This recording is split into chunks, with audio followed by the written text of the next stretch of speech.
Welcome to Buckeyes Tomorrow Morning for Tuesday, September 12th. I'm your host, Tom Orr. The Western Kentucky game is in 4 days. The game against Michigan in 74 days.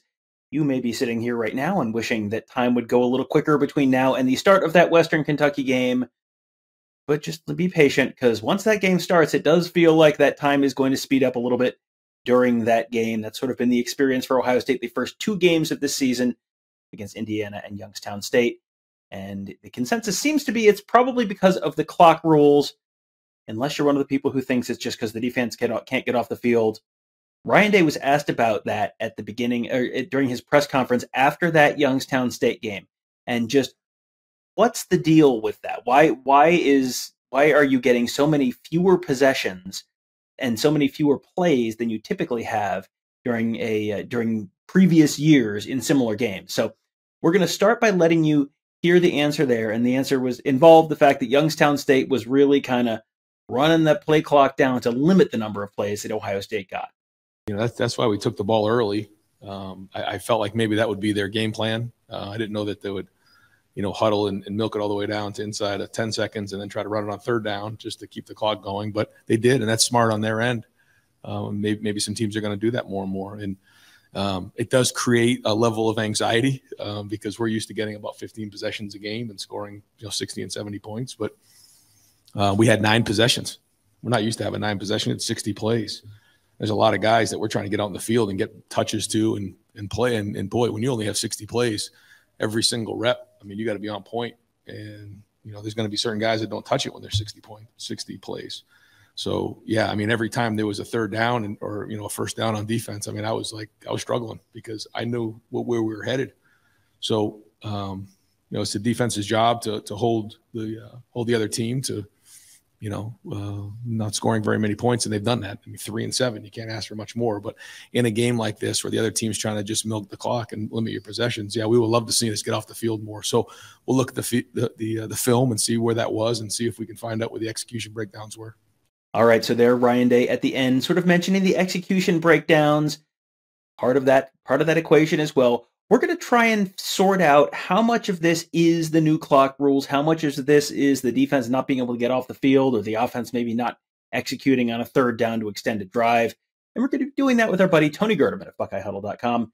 He's been looking at this week, trying to do a little bit of a scientific analysis of this. And Tony, this is kind of a difficult thing to do because we're working with relatively small samples here, and there's a lot of variables at play with, teams trying to run the clock down more. And are they running the clock down more because of the clock rules, or is it just that they're approaching things a little differently than teams did a year ago? But what is your sort of overall sense right now in terms of how much the clock rules are really impacting how much Ohio State, how many drives Ohio State's getting and how many snaps Ohio State's getting in games so far this season? Yeah, and I think these are all separate issues in terms of how many possessions Ohio State is getting, how many snaps Ohio State is getting, how many points Ohio State is scoring. These are all separate issues, and how quickly is the defense getting off the field. All separate things that coexist in the same sphere. But in terms of the clock rules and the impact on the Ohio State possessions, I think that is absolutely happening. And that is, I don't know how you can argue that. Now, what you can argue is that the clock rules, some would say, are having an effect on Ohio State's offense. I don't think within each offensive possession, the clock rules should have an issue because, you're existing within that possession, and there's no reason the clock should keep you from scoring unless you're in like the last 30 seconds or whatever. Like, you've got the ball, go do what you need to do. The clock shouldn't keep you from executing. So I think those are two different things that can coexist, and we can agree that the lack of points isn't because of the clock, but the clock issue is also a real thing. And I think the reason I will say the points being scored right now isn't a clock issue is because how often is Ohio State trying to score in the fourth quarter of games? Generally, these are mostly blowouts, and they're just trying to get the day done. So they're not necessarily trying to score points in the fourth quarter. So they do the bulk of their business, I would say, in the third quarter, unless it's a game against Penn State. So, the scoring in those first 3 quarters is essentially what Ohio State is trying to do now, and it's still not happening. So the scoring, the offense is an issue. The clock creates other issues, and I think one of the things that Ryan Day has talked about is that with fewer possessions, there is more pressure on every single possession now, especially on getting off the field on third downs and picking up third downs. Because if you fail to pick up a third down, you could be on the sideline for 3 to 7 minutes of clock time, and you may have one more possession in that quarter or that half, or no more possessions, depending on how things go. Yeah, and this is not a brand new thing, especially in games like this. I think the closest, comparison from last year's schedule to this year's schedule for the Youngstown State game is probably the Arkansas State game last year. And the Arkansas State game last year, just in terms of quality of competition or lack of quality of competition, this year Ohio State had 60 snaps against Youngstown State, 33 passes, 27 runs. So 60 snaps. Last year against Youngstown State, they had the smallest number of snaps that they had all season against Arkansas State. Have 17,000 tabs open. Here we go. 54 snaps for Ohio State. Now they had 538 yards on those 54 snaps. So when you're putting up 10 yards per play, you don't really notice that you've only got 54 snaps. But Arkansas State last year was able to do something similar to what Youngstown State did, where they put up an 11-play, 56-yard drive to kick a field goal in the first half, a 5-play, 50-yard drive to kick a field goal in the first half, a 14-play, 58-yard drive to kick a field goal in the first half, and then a 10-play, 43-yard drive in the third quarter. These are all very long drives. Only one of those drives went over 5 minutes. It was 4 minutes and 3 seconds, a minute 15, 6 minutes and 53 seconds on that 14-play drive. But 4:46 in the 10-play drive. It just they did not have a bunch of real extended long drives in terms of the clock, and that I think is maybe where you're starting to see a little bit of a difference, because this year Youngstown State had an 11-play, 43-yard drive that took 7 minutes and 36 seconds off the clock. Their last drive of the game, 10 plays, 39 yards, 5 minutes and 2 seconds. First drive of the game, 11 plays, 75 yards, 5 minutes and 52 seconds. So, I think, to me, I look at that, and this is about as close to apples as you're going to get in terms of quality of competition in this type of game for Ohio State. And it feels like, it's not night and day there, but in both cases where the defense couldn't get off the field, you're leeching another 45 seconds to a minute off the clock on each of those drives, on those 10-play, 11-play type drives. So, to the question, is it that the defense can't get off the field? Is it that the clock rules are impacting things? It feels a little bit to me like the answer is yes. All of the answers in this discussion are yes, in some way or another. Even looking at the snaps right now, Ohio State has had more snaps in the first two games, like 4 more snaps than they did in the first two games last year.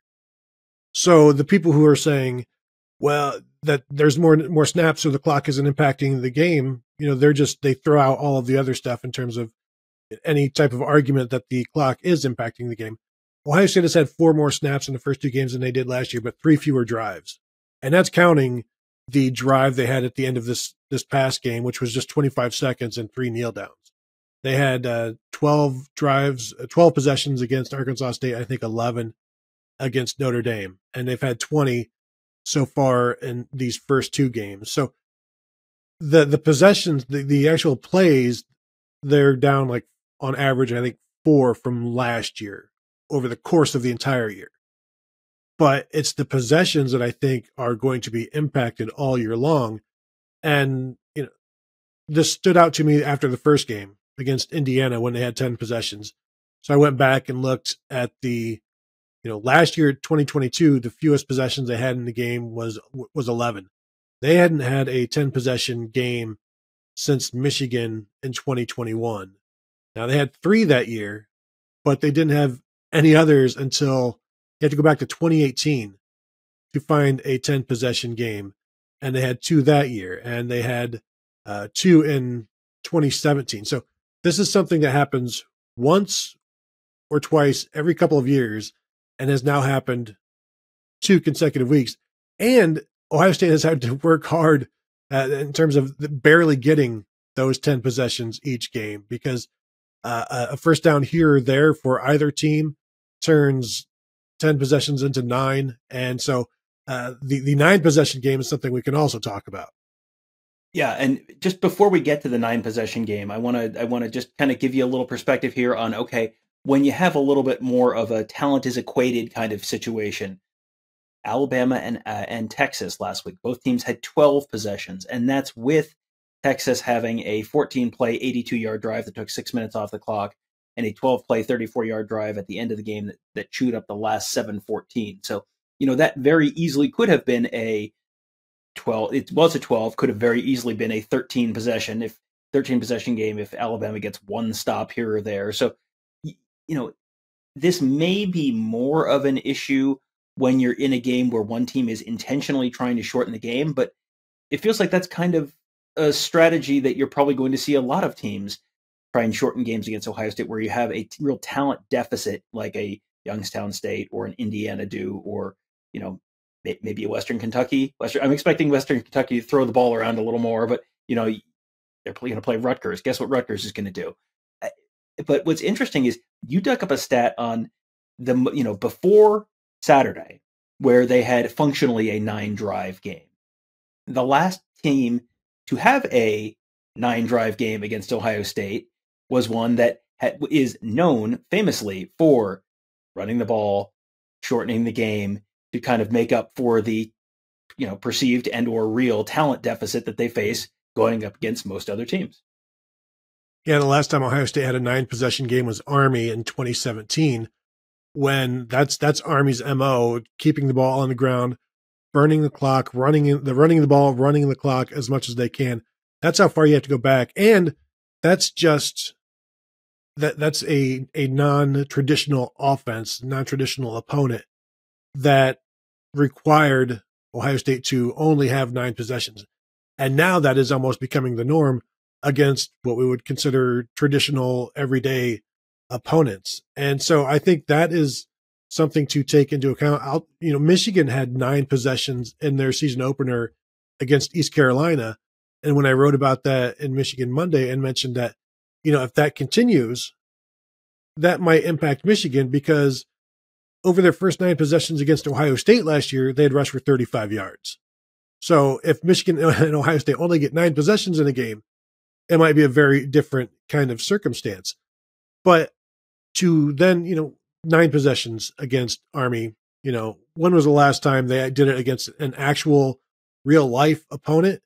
You'd have to go back to 2013 against Iowa, the last time there was a 9 possession game for Ohio State. That's how far you have to go back. And it's against Iowa, Kirk Ferentz hasn't changed anything in terms of his offense, and they will bleed the clock as much as they can. I think the time before that, Wisconsin in 2010. Again, a Wisconsin offense that will try to bleed the clock. So these are the situations that you're talking about having 9 possessions in. These are outliers: Army, Iowa, Wisconsin, and you have to go far into the past to find them, like 12 parsecs, Tom. And this is your first 2 opponents. You're lucky to have gotten 10 possessions, and your defense get off the field. The defense is giving up 5 points a game right now. Like you shouldn't be losing this many possessions or losing any possessions because a defense is only giving up 5 points per game. Like, the defense should not be the issue here. Giving up 5 of 12 on third downs against Youngstown State is not good, but it shouldn't be. You gave up 12 first downs. You shouldn't be giving up 34 minutes of time of possession on 12 first downs.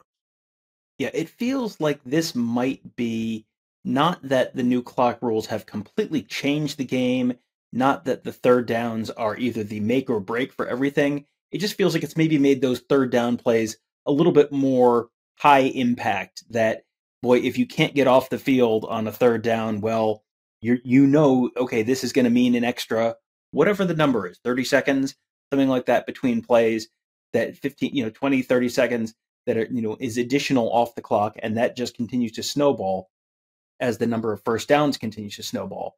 I certainly would assume, Tony, that we are going to see teams continue to use this strategy against Ohio State. So, other than get off the field on third down, is there, what do you do if you're Ohio State? As Ryan Day said, you make the most of every possession you have, and it makes those possessions even more important. You have to be more efficient. You have to be more exacting. He told the team that going into the game. So everything is more important, more valuable. So you have to treat them as such. And does that mean you go for it on fourth down some more? Maybe, depending on where.